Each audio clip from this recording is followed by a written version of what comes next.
Although their raw scores are very different, the difficulty of the exams was not the same. Z-score normalization.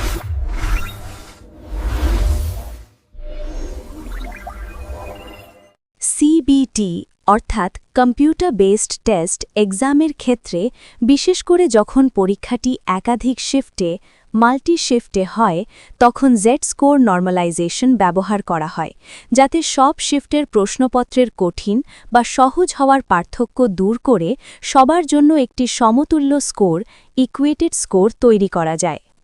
সহজ কথায় এর মূল কাজ হল আপনার শিফট যদি কঠিন হয় তবে আপনার নম্বর বাড়ানো হবে আর যদি সহজ হয় তবে কমানো বা স্থির রাখা হবে।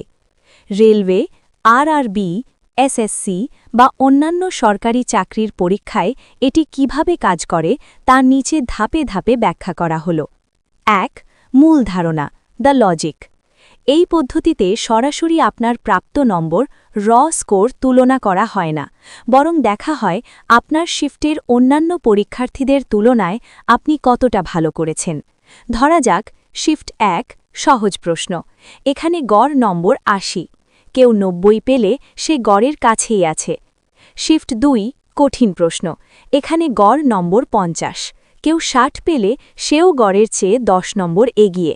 জেড স্কোরের দৃষ্টিতে এই দুই পরীক্ষার্থীর পারফরমেন্স সমান ধরা হতে পারে, যদিও তাদের আসল নম্বর ৯০ এবং ৬০ আলাদা। ২. নর্মালাইজেশন প্রসেস, ধাপে ধাপে। সাধারণত ভারতীয় পরীক্ষাগুলোতে যেমন আরআরবি বা এসএসসিতে যে সূত্র ব্যবহার করা হয় তা জেড স্কোরের একটি উন্নত সংস্করণ। এটি মূলত দুটি স্টেপে কাজ করে। স্টেপ ১, আপনার শিফটে আপনার অবস্থান বের করা বা জেড স্কোর বের করা।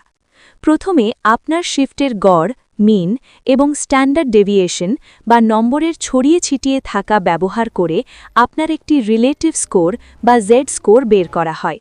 এখানে xn হল আপনার নর্মালাইজড স্কোর বা ফাইনাল রেজাল্ট, x হল আপনার আসল নম্বর বা স্কোর, xav হল আপনার শিফটের গড় নম্বর, YAV হল বেস শিফটের বা সব শিফটের গড় নম্বর, S1 হল আপনার শিফটের স্ট্যান্ডার্ড ডিভিয়েশন, S2 হল বেস শিফটের স্ট্যান্ডার্ড ডিভিয়েশন।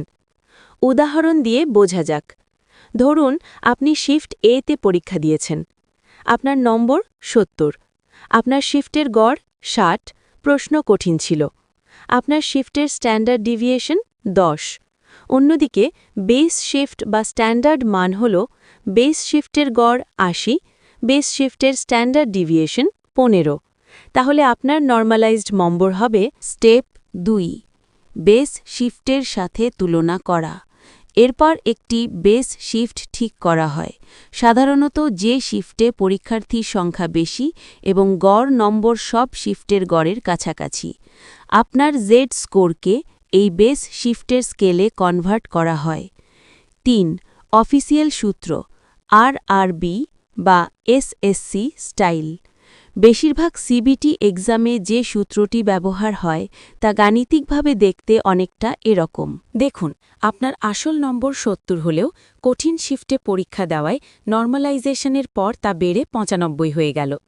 সারসংক্ষেপ, সিবিটি এক্সামে জেড স্কোর নর্মালাইজেশন নিশ্চিত করে যে যার শিফটের প্রশ্ন যত কঠিন সে তত বেশি বোনাস মার্কস পাবে।